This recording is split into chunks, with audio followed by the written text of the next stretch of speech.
योग्य बनना पड़ेगा, उसके लायक बनना पड़ेगा, आपको अपना वचन निभाना आना पड़ेगा। अगर आपने आज आप गए और आपने पूजा करी, सामने गणेश जी लक्ष्मी जी विराजमान हो गए, आपने हाथ जोड़ी, हे भगवान हमें सब कुछ दो, तो वो भी आपसे कुछ मांग लेंगे, कहेंगे बदले में तुम क्या दोगे?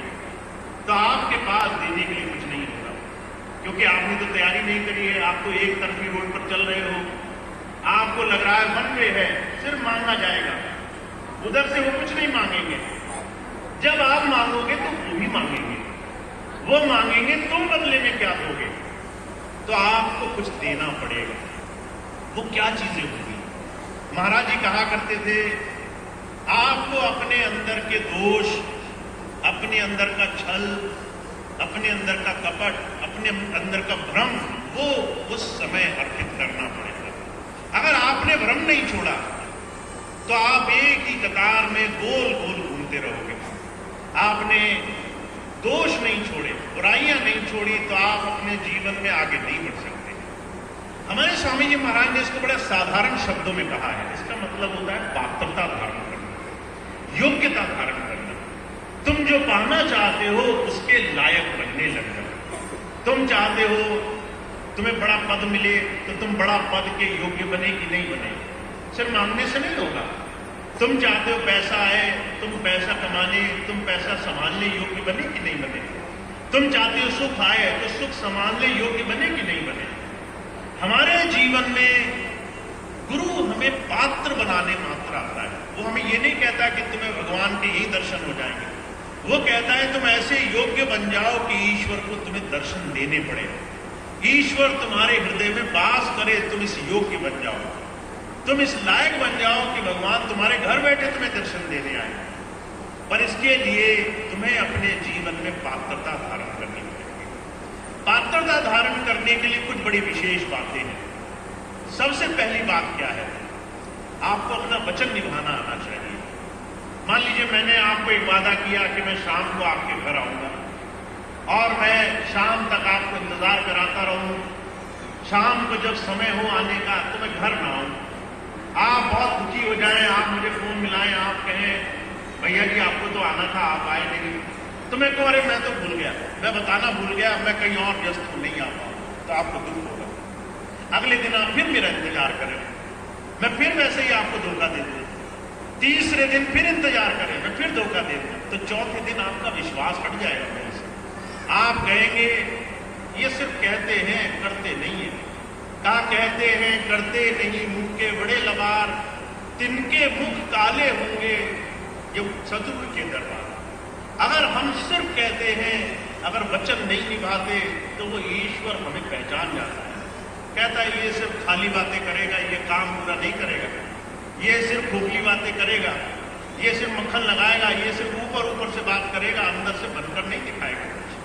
तो महाराज जी कहते हैं जीवन में कुछ मिलेगा तो तुम्हें पहली चीज अपना वचन निभाना आना चाहिए। अगर तुमने जबान से एक बात कह दी तो वो बात पूरी होनी है, उस बात को तुम करके दिखाओगे। मैं एक और बड़ा सुंदर उदाहरण देता हूं। कई बार लोग आपसे कहेंगे भैया मुझे बड़ी जरूरत है, 2000 रुपया दे दो, मैं कल ही लौटा दूंगा। आप 2000 रुपया दे दो जान करके कि भाई सामने वाले को जरूरत होगी।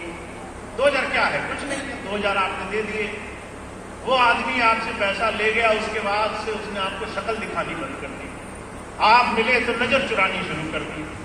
आपने 10 बार उससे हालचाल पूछा, उसने आपसे बात करनी बंद कर दी। जब आप जरूरत से पैसा मांगने गए तो उसने आपको टालना शुरू कर दिया। अब आप 2 बार 4 बार 10 बार गए, आपकी मजबूरी में आप अपना ही पैसा भिखारी बनकर मांग रहे हैं। आपको खुद ग्लानि हो रही है कि अरे मेरे ही पैसा है, मैं अपने ही पैसा मांगते मांगते भिखारी हो गया, मुझे अपना ही पैसा नहीं मिल रहा है।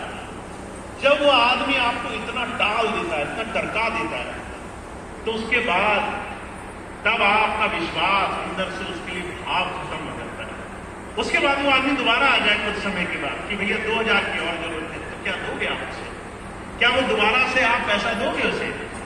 आप कहोगे तूने मेरा विश्वास तोड़ दिया, तूने मेरा भरोसा तोड़ दिया, तू मेरे भरोसे के योग्य नहीं रहा। मैं सब कुछ करूंगा, मैं तेरे आगे पीछे रहूंगा, तुझसे मिलूंगा, पर मैं तेरा भरोसा नहीं कर सकता। हुजूर कहा करते थे जब हम अपने ईश्वर को चाहे हम उन्हें देवी देवता मानते हो, चाहे हम उन्हें इष्ट मानते हो, भगवान मानते हो, जब हमारा भरोसा उनके, हम अपना भरोसा तोड़ देते हैं, जब हम अपनी बात को पूरी नहीं करते, जब हम उनसे कहते हैं हमने घर सजाया, घर की गंदगी निकाल दी, घर स्वच्छ कर दिया, पावन कर दिया, आप आओ इसमें विराजो, इसमें वास करो, और जैसे ही दिवाली खत्म होगी वैसे ही हम गंदगी मचाना शुरू करेंगे, वैसे ही हम हर तरह की गंदगी में फंस जाएंगे।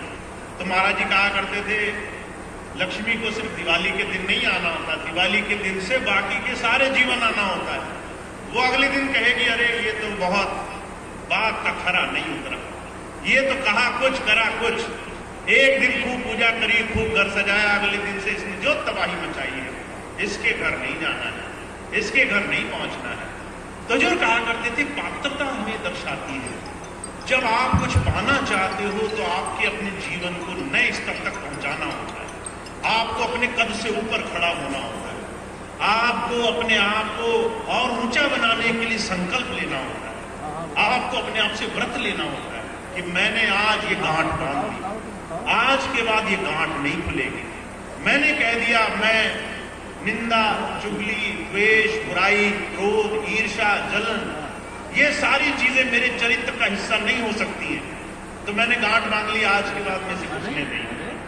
अब आप लोग सोचेंगे भैया जी आज के दिन ये बातें क्यों बता रहे हैं, आशीर्वाद दें, मिठाई दें, खाने को दें, घर जाने को कहें, अच्छी अच्छी बातें करके रवाना करें, ये क्या बातें शुरू कर दी।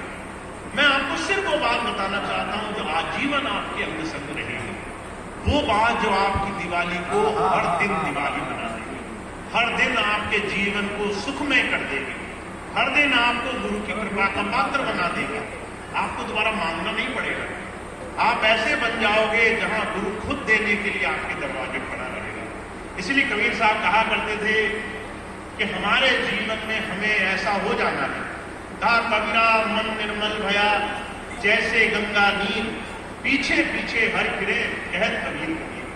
अगर मन निर्मल हो जाए तो कबीर साहब कह रहे हैं वो प्रभु तुम्हारे पीछे पीछे घूमता है, कब तुम्हारा काम बनाऊं, कैसे तुम्हारा काम बनाऊं, तो मुझे बोलो तो सही तुम्हारा कौन सा काम बाकी है, मैं तुम्हारा काम बनाने को राजी हूं। पर पहली चीज याद रखना, पहली चीज हमेशा गुरु की बात को पूरा पूरा मानना होगा।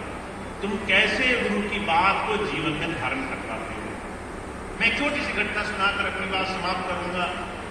बहुत पहले स्वामी जी किस्सा सुनाया करते थे। एक सिख गुरु का शिष्य हो गया, गुरुवाणी पढ़ता था, गुरु जी के पास जाता था, रोज गुरुवाणी का पाठ करता था, तो जो है समझ में आ गया गुरु कृपा करेंगे तभी जीवन में उद्धार होगा।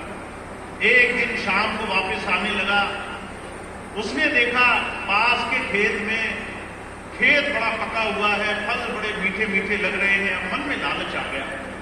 अब लालच आया तो ये नहीं आया कि मैं फल जो है खरीद कर खाऊं, लालच ये आया कि फल मुझे मिलेगा कैसे। देखिए जब आपको सिर्फ फल पाने की आशा होती है, उसके पीछे का जो मेहनत है वो आप हटा देना चाहते हो, तो मन में कपट पैदा होता है। आप सोचते हो फल तो मिले, मेहनत न करनी पड़े, काम तो बने, पर उसके लिए मैं उससे चलकर न जाऊं, रास्ते पर न चलना पड़े, मंजिल पर पहले पहुंच जाऊं, तो कपट पैदा होता है। अब वो सत्संगी तो था, पर चाहे सत्संगी हो गैर सत्संगी हो, मन ने किसी को छोड़ा नहीं है, मन ने सबको ठगा है।